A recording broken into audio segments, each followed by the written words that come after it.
안녕하십니까.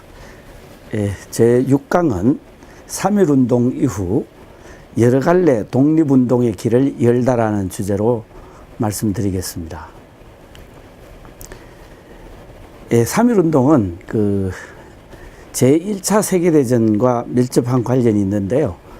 이 제1차 세계대전에 대해 우리 민족 지도자들은 어떻게 인식하고 있었는지 한번 살펴보도록 하겠습니다. 먼저 3.1 독립선언문을 기초한 최남선은 1차 세계대전에 대해 후일 이렇게 서술하고 있습니다. 성부가 어떻게 되든지 이 대전의 결말이 세계의 대기운을 새롭게 하리라는 것은 만인이 미리부터 느끼고 살피고 있던 바였다. 즉 제1차 세계대전을 세계의 대기운이 변하는 계기로 인식을 하고 있었던 것을 여기서 확인할 수 있습니다. 그리고 3.1운동의 모의에 초기 단계부터 참여했던 현상류는 1917년 12월 22일 조선학회 원래회 발표에서 이 조선인의 구주전란관, 즉 구주전라이라고 하는 건 제1차 세계대전을 의미하는 것이겠죠. 이 제목으로 발표를 하게 되는데 거기에서 어떻게 얘기를 하나 하면은요. 내가 동양은 어떠한 영향을 받을까를 관찰한다면 중국, 일본이 같은 참전국이라고 하지만 실은 지금까지와 비교하여 큰 변화는 없을 것이다. 하지만 실은 이 동양에는 아직 억압주의와 삼인 불평등의 제국주의가 횡행하여 언젠가는 구주전란과 같은 대전란이 일어날 것이다. 따라서 최후로 내가 조선민족의 장래에 관해서는 반드시 동양의 대전란이 있다는 것을 확신하고 지금부터 그것에 대한 준비를 생각하지 않으면 안 된다. 즉 현상류는 제1차 세계대전은 주로 유럽에서 일어난 것이고 이 동양에서는 그렇기 때문에 큰 변화는 없을 것이다. 이렇게 전망을 하고 있습니다. 그리고 동양은 이 억압주의라든가 이 제국주의가 아직까지 횡행하고 있기 때문에 이 제1차 세계대전 가지고는 해결이 안 되고 머지않은 장래에 제1차 세계대전과 같은 대전란이 동양에서 있을 것이다. 이렇게 전망을 하면서 이 동양의 대전란이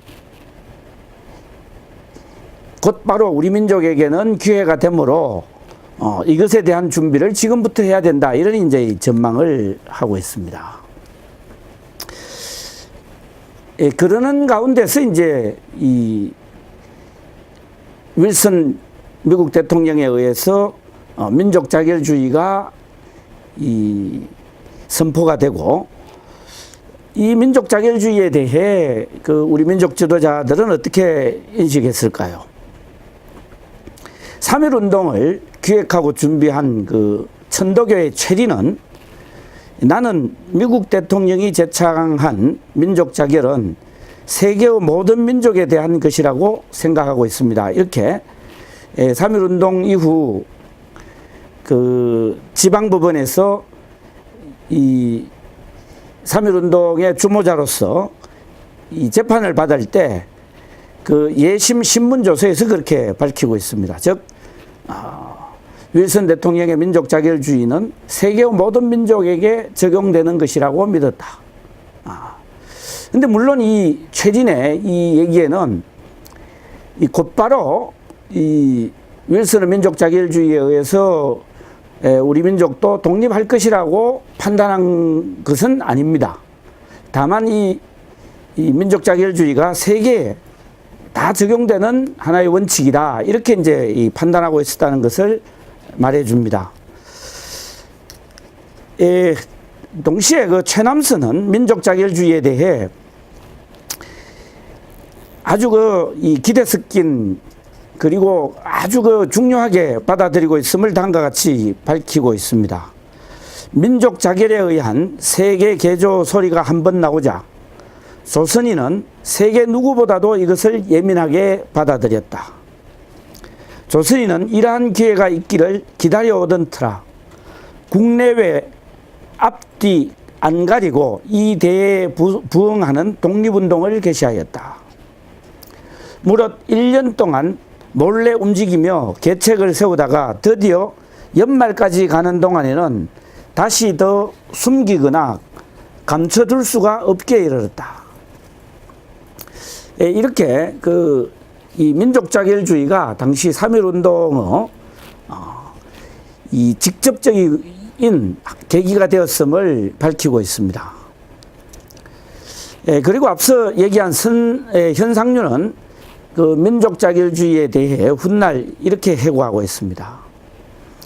그때 우리는 제1차 세계대전이 동아에서는 전면적으로 파급되지 않았고 또한 일본이 전성국인 연합국이었던 관계로 조선 독립이 당시 곧 실현된다고 기대하지는 않았다. 그러나 독립운동의 단계로서 민족의 의사표명을 세계에 나타낼 필요를 절실히 느끼고 있었다. 즉 현상류는 여기서 이 민족자결주의의 원칙을 신뢰는 하고 있었다는 것을 확인할 수 있습니다. 그리고 그 민족자결주의가 곧바로 제1차 세계대전의 이 전성국인 일본의 식민지 조선의 독립을 가져올 것은 아니지만은 독립운동의 단계로서 이 민족자결의 의사를 표명할 필요가 있었다. 이거를 절실히 느끼고 있었다. 이렇게 얘기하고 있습니다. 즉, 이 3.1운동은 이 민족자결주의를 배경으로 해서 우리 민족자결의 의사를 세계와 또 우리 민족 스스로에게 밝힌 것으로 이해할 수 있습니다. 그런데 이 3.1운동은 결과적으로 우리 민족의 독립을 이끌어내지 못했습니다. 3.1운동에 대해 세계사적인 일대 사건이다 이렇게 평가를 하지만은 곧바로 우리 민족의 독립을 이끌어내지 못했기 때문에 이 3.1운동 이후 우리 민족의 독립운동은 여러 갈래로 나뉘어지게 됩니다. 이것을 민족 독립운동의 분열이라고 봐야 할지 아니면은 오히려 이 다양한 이 독립운동이 전개되었다. 즉 독립운동의 여러 갈래의 독립운동의 길이 열렸다. 이렇게 봐야 될지는 해석은 사람에 따라 다를 수 있겠습니다. 저는 오히려 이 3.1운동을 계기로 해서 우리 민족이 여러 갈래의 독립운동의 길을 열어갔다. 이렇게 평가하는 것이 옳지 않은가 하는 생각이 듭니다. 그전에는 사실 이렇다 할 독립운동이 없었고 3.1운동 이후에 크게 보면은 세 갈래의 독립운동이 전개되었기 때문입니다. 3.1운동 이후에 3.1운동에 대한 평가로부터 저는 여러 갈래의 독립운동이 시작되었다고 생각합니다. 바로 크게 세 갈래로 나뉘어졌다고 말씀을 드렸는데 그 한 가지는 바로 3.1운동은 선전 본위의 평화적 만세운동이었기 때문에 세계의 동정은 얻을 수 있었지만은 그 이상은 불가능했다. 그렇게 평가하는 사람들이 많았습니다. 이러한 평가를 따른다면은 당연히 그 다음 단계의 독립운동은 무장투쟁의 길이라고 할 수 있겠습니다. 그리고 실제로 우리 민족은 이 무장투쟁의 길을 힘차게 열었습니다. 오래 지속되지는 못했지만은 무장투쟁이 활발히 전개되었던 것이 사실입니다. 그 다음에 두 번째로는 3.1운동에 대해 이런 평가가 있을 수 있습니다. 식민지 독립은 궁극적으로는 제국주의의 타도에서 길을 찾아야 한다. 그러나 3.1운동은 제국주의 타도를 지향하지 않았다. 이 제국주의를 타도하는 것은 사회주의 혁명을 통하지 않고서는 불가능하다. 그래서 우리 민족도 이 민족혁명과 함께 이 계급혁명을 동시에 추구하는 사회주의 운동을 전개해야 되고, 이것이 우리 민족의 길이다. 이렇게 이제 믿는 사람들이 많았습니다. 그래서 3.1운동 이후에 사회주의 운동이 힘차게 일어납니다. 그 다음에 세 번째로는 이 두 입장과는 좀 차이가 있었습니다. 3.1운동을 통해 우리 민족의 독립의지를 천명했으니 이제는 실력 양성을 할 차례다. 교육, 산업, 외교, 문화, 군사 등의 다방면에 걸쳐 민족의 실력을 키워 장기적으로 독립에 대비하자. 이렇게 3.1운동을 어떻게 보느냐에 따라서 우리 민족의 독립운동의 길은 달라졌습니다. 이 세 갈래 중에서 먼저 무장투쟁의 길에 대해서 살펴보겠습니다. 무장독립전쟁의 길이 있습니다. 무장투쟁에는 무장독립전쟁이 있고 또 하나는 의열투쟁이 있는데, 먼저 우리 민족이 생각한 것은 무장독립전쟁입니다.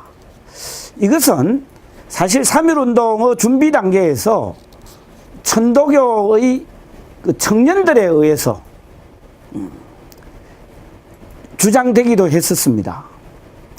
이 3.1운동과 그 민족자결주의라고 하는 새로운 이 제1차 세계대전 이후 민족자결주의라고 하는 이 새로운 어떤 기회가 왔을 때 우리 민족은 세 가지 갈래의 독립을 생각을 했는데, 하나가 바로 그 천도교 청년들에 의해서 무장 봉기를 통한 이 독립의 길이 구상이 되고 주장이 되었습니다. 그렇지만 실제로 이 선택된 것은 독립선언의 길이었습니다. 독립선언은 바로 천도교의 최린과 손병희가 주창한 것이고, 또 하나의 이 방법론으로 독립청원의 길이 기독교 지도자들에 의해서 좀 준비가 되었는데, 결국은 이 세 갈래가 3.1운동에서 독립선언 노선으로 이 결정되었습니다. 그런데 말씀드린 것처럼 이 독립선언만으로서는 독립을 쟁취하지 못했습니다. 우리 민족의 상당수는 3.1운동을 통해 독립운동을 실제로 독립을 쟁취하길 바랬는데, 그게 되지 못하자 바로 이 무장투쟁으로부터 그 가능성을 찾고 1919년 5월 3일에 신흥무관학교를 설립합니다. 이동영, 이회영, 장유순 이런 이 지사들이 중심이 되어서 신흥무관학교를 설립하지만은 오래 가지는 못했습니다. 1920년 가을에 폐교가 되고 말았습니다. 그리고 이렇게 시작된 그 독립전쟁의 길은 바로 이 1920년대 초에 19년 말과 20년대 초에 한만 국경에서 봉오동 전투와 청산리 전투 이런 것으로 성과를 거두기도 했습니다마는, 간도 참변과 자유시 참변을 겪으면서 독립전쟁의 자취를 감추게 되었습니다. 3.1운동 이후에 그 한만 국경 일대에서 그 활발히 전개되었던 그 독립전쟁에 대해서 아주 심대한 영향을 끼치는 두 사건이 있습니다. 여러분들도 잘 아는, 아마 고등학교 교과서에도 나오는데 1920년에 있었던 간도참변 혹은 뭐 경신참변이라고도 하죠. 에 의해서 한만 국경에 있는 우리 한인들이 일본군에 의해서 무자비하게 그 학살되고, 그 한인들의 부락들이 그 파괴되는 그 사건이 바로 이 간도 참변이죠. 이 문제는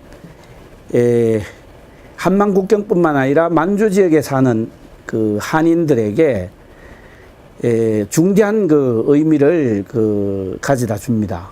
왜냐하면은 어떻게 그 생존을 확보해야 되느냐, 만주에서 그 사는 우리 한인들의 생존을 확보해야 되느냐는 문제가 여기에서 이제 제기가 됩니다.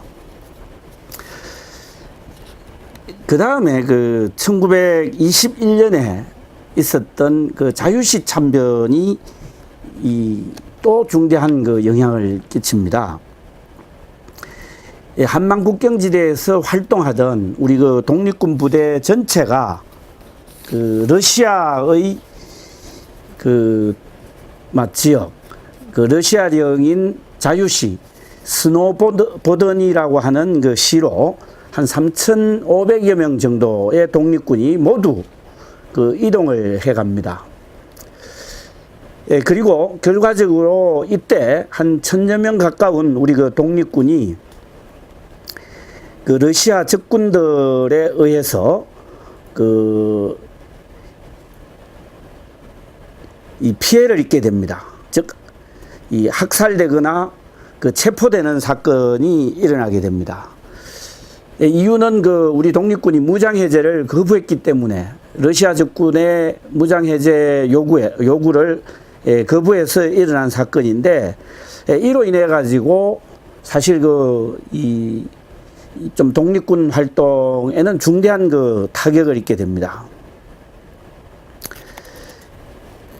자유시 참변 이후에 그 우리 민족의 군사 활동은 두 가지 문제에 그 대응을 해야 됐습니다. 하나는 우리 그 독립군의 기반이 되었던 한인들의 생명과 재산을 보호해야 되는 그런 역할을 해야 되고, 또 한편에서는 일제와 어떻게 싸워 나갈 것인가, 그 기반을 어떻게 확보할 것인가 하는 그 문제를 제기하게 됩니다. 그래서 특히 이 자유시 참변은 후자, 무엇을 근거로 해서 일본군과 싸울 거냐라고 했을 때 외국은 도움이 안 된다. 그것이 뭐 러시아 적군이든 공산주의 세력이든 아니면 중국이든 이것이 크게 배경이 되지 않는다라고 하는 교훈을 주었고, 또 우리 그 독립군 활동의 기반이 되는 한인들의 생명과 재산을 보호하는 일이 무엇보다 중요하다, 이런 이제 과제를 안겨준 것입니다. 그래서 다시 이 군사 활동은 재출발하게 된다고 저는 봅니다. 그래서 다시 이 자유시로 옮겨갔던 독립군들은 만주 일대로 되돌아와서 한인들의 생명과 재산을 보호하고 그 자제들을 교육하는 활동을 주된 임무로 하는 3부를 창설하게 됩니다. 뭐 참의부, 정의부, 신민부, 뭐 이거는 우리 고등학교 때도 이제 배우는 거지 않습니까? 그래서 이제 이 자치정부로서 이 한인들의 생명과 재산을 보호하고 자녀들의 교육 활동을 이제 주로 하면서 거기에 그 군사 조직을 두어 일제와 대항하는 그런 이제 활동을 도모하게 되죠. 그리고 이 3부는 다시 그 북만주에 있는 북만주 지역에서는 혁신의회로 통합이 되고, 그 혁신의회 내에서는 한국독립당과 한국독립군이 조직이 됩니다. 그리고 남만주 지역에서는 국민부로 통합이 되어서 그 국민부 내에 조선혁명당과 조선혁명군이 조직되게 됩니다. 참 묘하게도 이 남만주와 북만주 지역에 통합된 이 단체들은 한 단체는 한국이라는 말을 쓰고 한 단체는 그 조선이라는 말을 쓰게 됩니다. 이건 그 뒤에도 계속 이어지는데, 완전히 뭐 좌우가 완전히 나뉘어졌다라기보다는 한국이라고 하는 명칭을 쓰는 조직은 뭐 비교적 민족주의 성향, 즉 우파 성향이 비교적 좀 강하고, 조선이라는 그 명칭을 쓰는 이 조직들은 대체로 그 좌파적인 좀 성향을 띠게 됩니다. 이들은 그 1930년대 무장 활동을 안 하는 것은 아닌데 독자적으로는 하지 못하고 중국 군대와 연합해서 이제 하는 특징을 보이게 됩니다. 그리고 이러한 그 국민부나 혁신의회와 달리 이 1930년대에 들어와 가지고 그 우리가 좀 주목해야 되는 것이 항일 유격 활동입니다. 그 항일 유격 활동의 배경이 된 그 조직은 중국 공산당 군대와 연대한 동북인민혁명군, 이것이 이제 뒤에 가면은 동북항일연군으로 조직되는데, 이 동북항일연군에 그 소속을 두고 그 활동한 사람이 바로 이 김일성이죠. 이 부분은 뒤에 공산주의 운동에서도 나오기 때문에 생략을 하도록 하겠습니다. 그 다음에 이 중국 그 만주 내에서 그 중요한 이 항일 유격자 활동을 활발히 전개하던 그 과정에서 나타난 중요한 사건으로 민생단이라고 하는 사건이 있습니다. 이것은 그 한국인 그 송노두가 일본 헌병대에 매수되어서 그 항일 유격대 내부에 민생단을 조직해서 그 파괴한다는, 파괴 공장을 일삼는다고 하는 그 일본군 그 통역병이 이 중국 공산당 그 동만특위에 잡혔을 때 이것을 밀고 하게 됨으로써 중국 공산당 내부에서 그 한인들을 대대적으로 숙청하는 사건이 일어났습니다. 이때 한 500명 이상의 그 한인들이 그 숙청됨으로 해가지고 이 만주 지역의 이 공산주의 운동에도 큰 피해를 입게 됩니다. 그리고 이 군사활동과 관련해서는, 즉 이 무장투쟁과 관련해서는 이 독립전쟁 이외에 또 다른 형식의 그 무장투쟁이 있었는데, 그것은 바로 의열투쟁입니다.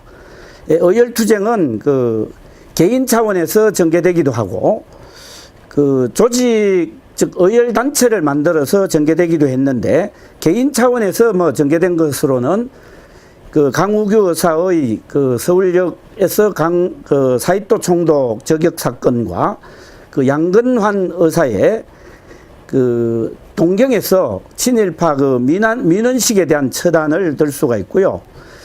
단체로 그 전개된 그 의열투쟁은 의열단과 애국단의 활동을 들 수 있습니다. 의열단은 김은봉이 신흥무관학교 출신자들을 중심으로 그 조직한 것으로서, 우리가 잘 아는 박재혁 의사의 부산경찰서 폭파 사건이라든가, 김익상의 조선총독부 그 폭파 사건, 김상옥 의사의 종로경찰서 폭파, 그리고 나석주 의사의 동양측식주식회사 그 폭파와 같은 사건이 있고, 애국단은 그 김구 그 임시정부 주석이 그 임시정부 침체를 타개하기 위해서 1931년에 조직했는데, 대표적인 그 의거로는 이봉창 의사의 그 일본 천황에 대한 폭탄 투척, 그 다음에 윤봉길 의사의 상하이 홍코공원 그 의거를 들 수 있습니다. 1919년 이후 그 활발하게 전개된, 그 한만 국경에서 활발하게 전개된 그 독립전쟁, 그리고 20년대와 그 30년대 초에 그 활발하게 전개된 그 의열투쟁, 이런 그 무장투쟁들은 30년대 후반이 되면은 우리 독자적으로는 그 무장투쟁하는 활동이 거의 나타나지 않고, 대체로 그 중국군도 이제 우파는 국민당 군대, 좌파는 그 중국의 공산군인 팔로군하고 연대해서 이제 활동을 하고, 그 다음에 미주에서도 이 독립군 조직이 없었던 것은 아닌데, 대체로 미국군과의 협력하에서 이루어집니다.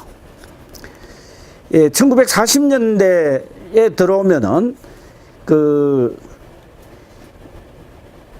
이 중국 공산군대와는 조선 독립동맹이 조선의용대를 조직해가지고 같이 활동을 하고, 우리 대한민국 임시정부에서는 광복군을 조직해서 국민당 군대와 연대해서 활동을 하는데, 이러한 이 무장투쟁은 우리 독립운동사에 있어서 어떤 의의가 있다고 할 수 있나 하면은, 이 무장투쟁은 독립운동의 주력은 아니었지만 후일 대한민국의 건국 과정에서 군을 창설하고 운영하는 데 있어서 좋은 선행 경험을 축적했다라고 하는 데에서 좀 큰 의미가 있는 거 아니냐.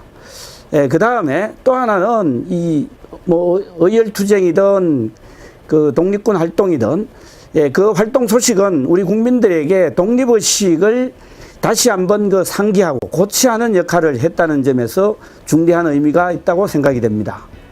감사합니다.